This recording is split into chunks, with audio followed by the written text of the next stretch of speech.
Hai, Assalamualaikum. Apa khabar? Diharapkan semua berada dalam keadaan sihat, sejahtera dalam masa peringkat PKPP sehingga 31 Ogos ya. Pemulihan dikatakan. Okey. Kita bertemu kembali kita pada hari ini dalam FB Live Borak Sehat bersama Dr. Andalas. Topik kita pada hari ini adalah inguinal hernia. Ataupun nama Melayu kita panggil penyakit angin pasang. Okey, kita akan untuk inguinal hernia ni mungkin ada dua segmen. Hari ini kita akan bercerita tentang apa itu hernia. Itu apa? Simptom dengan cause, penyebab penyebab dengan risk faktor untuk inguinal hernia. Itu topik tu. Tapi macam biasa, sebelum tu saya memperkenalkan diri saya dulu. Saya Dr. Andalas dari Klinik Kurnia Batu Pahat, Johor. Klinik Kurnia beroperasi 16 jam bermula daripada 8 pagi sehingga 12 malam. Kepakan Klinik Kurnia adalah membantu masyarakat untuk mengetahui status kesihatannya supaya kekal sihat, cegah dan aktif serta dapat tidur dengan lena di malam hari. Klinik Kurnia telah membantu hampir 5,000 orang mulai 2019 sehingga Februari 2020 melalui event-event yang kami lakukan di kampung-kampung, taman-taman perumahan, dewan-dewan dan juga di klinik. Kepada yang berminat untuk mengetahui tentang status kesihatannya, boleh menghubungi Klinik Kurnia di talian 0112952448. Boleh hubungi kami di talian 0112952448. Itulah tentang intro tentang diri saya dan juga Klinik Kurnia. Ya, untuk pengetahuan juga, Klinik Kurnia tidak lagi beroperasi 24 jam. Mulai 12 Jun kemarin, 12 Jun 2020 kita beroperasi dari 8 pagi sehingga 12 malam sahaja. Ya. Okey, kita pergi topik pada hari ini. Apakah itu? Actually dia orang bagi kes iaitu saya berumur 55 tahun, seorang pesantren, sudah berkahwin dan mempunyai 5 orang anak. Saya ingin bertanya mengenai gejala-gejala yang saya hadapi sejak sebulan yang lepas. Saya perasan ada satu benjolan di celah kelangkang bahagian kiri berdekatan dengan tulang kemaluan saya. Benjolan tersebut agak besar, berbentuk seperti bola pingpong dengan saiz lebih kurang 5 cm. Selain itu, saya juga sakit di kawasan benjolan tersebut setiap kali saya melakukan senaman atau mengangkat sesuatu yang berat. Kadang-kadang benjolan itu boleh hilang dengan tolak semula, boleh tolak ke dalam semula. Tapi ia muncul kembali setelah saya batuk besar atau bersin dengan kuat. Jadi apakah penyebab atau punca bagi gejala yang saya hadapi ini? Mungkinkah ia angin pasang atau adakah sesuatu yang sangat serius? Apakah rawatan yang boleh dilakukan untuk menghilangkan benjolan ini? Macam saya kata, kali ini kita bercerita tentang apa itu hernia, apa itu simptom dia dan apa itu cause, kalau kita sempat lah. Ya? Okey. Daripada cerita yang pakcik tu kata, kemungkinan besar ianya memang penyakit angin pasang, iaitu inguinal hernia. Yang berlaku apalah organ menolak pada pembukaan otot atau tisu dinding abdomen sebelah dasar, sebelah bawah. Dia ada satu canal, ada satu lubang. Actually bila berlaku weakness, ada kelemahan pada otot tersebut, dengan pressure yang agak kuat, dia akan menolak dinding bawah daripada bahagian perut kita sehingga berlaku menonjol keluar. Itu dipanggil angin pasang ataupun inguinal hernia. Dia berada di dua belah. Setiap belah daripada celah kelangkang kita ada inguinal. Ada celah yang mana kalau berlakunya kelemahan pada dinding otot abdomen tersebut, otot perut tersebut, dia akan boleh menyebabkan berlakunya benjolan di kawasan tersebut. Dan bila ini berlaku, dia boleh boleh keluar dan dia boleh kembali, boleh ditolak masuk balik. Dia boleh tolak masuk hingga dah tak nampak seperti tiada lagi. Tapi bila ada batuk yang bertosak atau bersin yang kuat, dia boleh menonjol kembali. Itu tentang soalan tadi lah. Okay. Jadi apa itu inguinal hernia? Apa itu? Actually inguinal hernia adalah apa?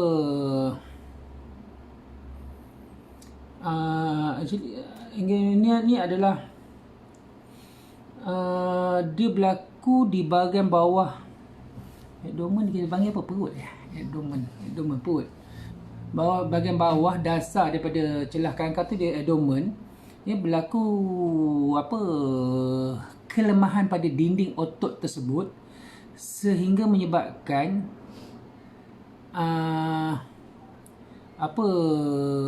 bila berlaku kelemahan pada dinding tersebut menyebabkan isi dalam perut boleh masuk ke inguinal canal. Ada lubang celah yang berlaku weakness, kelemahan pada dinding tu.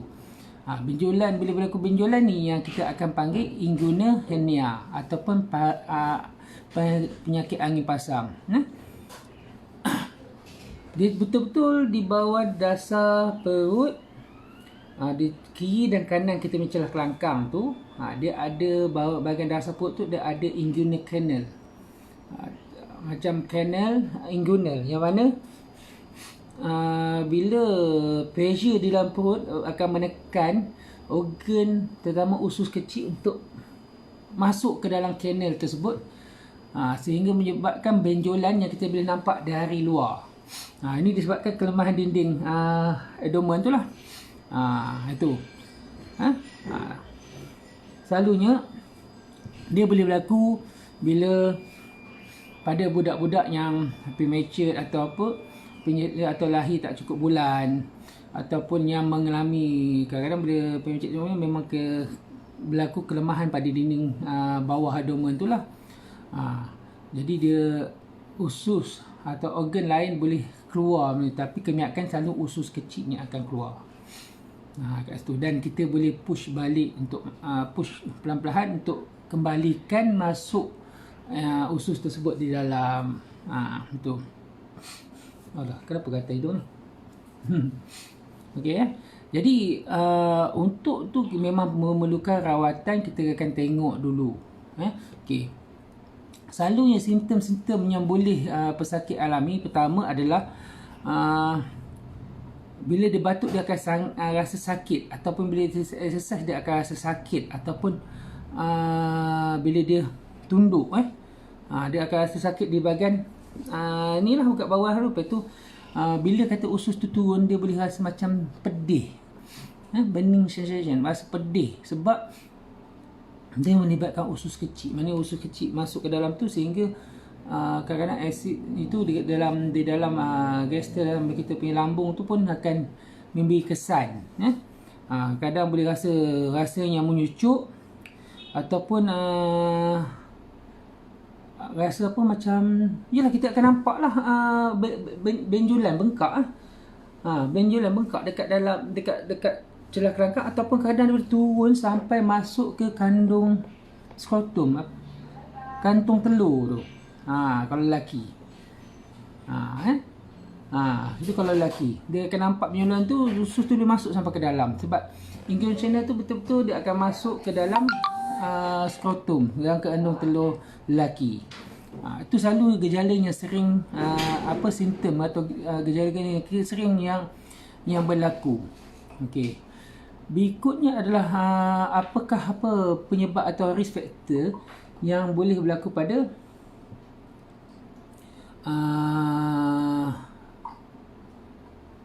inguinal hernia ni. Orang kata cause atau risk factor untuk inguinal hernia. Pertama, selalunya adalah kadang boleh kata diwariskan, walaupun tidak ke semuanya. Lepas tu kadang boleh orang kata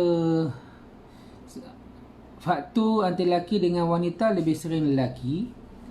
Lepas tu lahirnya tu tak cukup bulan, Lepas tu yang wanita-wanita yang mengandung kadang boleh berlaku hernia. Kadang faktor heavy overweight ataupun obese, kadang-kadang batuk yang berterusan ataupun chronic cough ataupun chronic constipation. Itu boleh menyebabkan penyebab atau risk yang boleh menyebabkan hernia. Okey. Hernia ni actually kalau dalam segi medis dia terdapat kepada 4 bahagian selalunya, sama ada indirect inguinal hernia, direct inguinal hernia, incarcerated inguinal hernia ataupun strangulated. Daripada 4 yang ni, yang selalunya yang paling kita takutkan adalah strangulated inguinal hernia, sebab dia satu keadaan yang mana usus kecil masuk dalam skrotum, terturun sampai bawah, kita tidak boleh push balik, dia ada incarcerated, sehingga bekalan blood flow dia cut off, dia tak ada aliran darah lagi, sehingga kalau kita buka tu kadang usus tu dah jadi warna gelap hitam, sehingga terpaksa kita buang usus. Itu sangat sakit selalu. Dia strangulated, kita nak push out tak boleh, nak push masuk dalam tak boleh. Okey. Manakala indirect ni indirect adalah yang paling sering selalu berlaku pada premature lahir tak cukup bulan, tapi kadang-kadang dia berlaku berterusan sepanjang dewasa pun boleh. Bukan kata pada kanak-kanak yang lahir tak cukup bulan saja. Dia sering berlaku, kadang tiba-tiba batuk, dia boleh tiba-tiba turun, kita tak tahu. Itu adalah indirect. Tapi bila dia dewasa, kita panggil selalu direct. Sebab direct ni berlakunya weakness, kelemahan pada muscle dinding organ bahagian bawah tu ketika dia dewasa. Manakala incarcerated ni, usus tu turun atau organ tu turun, dia stuck dalam skrotum, kita tak boleh push balik. Tapi tak strangulated, yang mana kadang-kadang kita boleh tunggu dulu daripada membuat prosedur apa-apa. Tapi strangulated adalah strangulated inguinal hernia adalah life threatening, yang mana memerlukan tindakan atau emergency rawatan. Selalunya kalau incarcerated tu, kita akan cuba push balik masuk ke dalam. Kalau kita boleh push, insyaAllah boleh push masuk balik dalam perut, insyaAllah dia akan lebih safe, lebih selamat. Tapi kalau dia stuck, lepas tu sakit, memang sakit, strangulated, incarcerated, dia dah terpusing, incarcerated lagi, tak boleh nak push, memang kita perlu buat emergency treatment. Itu. Jadi empat yang penting, 4 bahagian: indirect inguinal hernia, direct inguinal hernia, incarcerated inguinal hernia, strangulated incarcerated inguinal hernia adalah emergency. Saya rasa itu je untuk kali ini. Sebab kita tak banyak-banyak, kita akan bagi 2 bahagian. Minggu depan kita mungkin akan discuss antara rawatan atau faktor-faktor lain yang boleh menyebabkan kenapa inguinal hernia itu berlaku.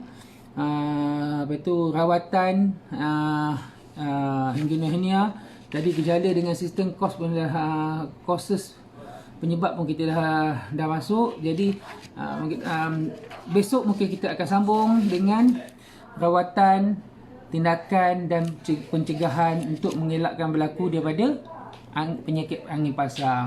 Saya rasa tu je untuk kali ini. Kita jumpa lagi pada besok hari. Okey, sambil itu saya nak beritahu juga yang klinik Kurnia mulai 12 Jun hari tu, 12 Jun 2020 beroperasi dari pukul 8 pagi sehingga 12 malam sahaja, iaitu 16 jam sahaja. Kami tidak lagi beroperasi 24 jam. Diharap yang menonton dan melihat ni kemudian dapat take note lah. Tapi apa-apa pun boleh hubungi kami di talian 0112952448 untuk apa-apa rawatan ataupun bertanya, boleh langsung hubungi kami. Itu je untuk kali ini. Assalamualaikum warahmatullahi wabarakatuh. Bye bye.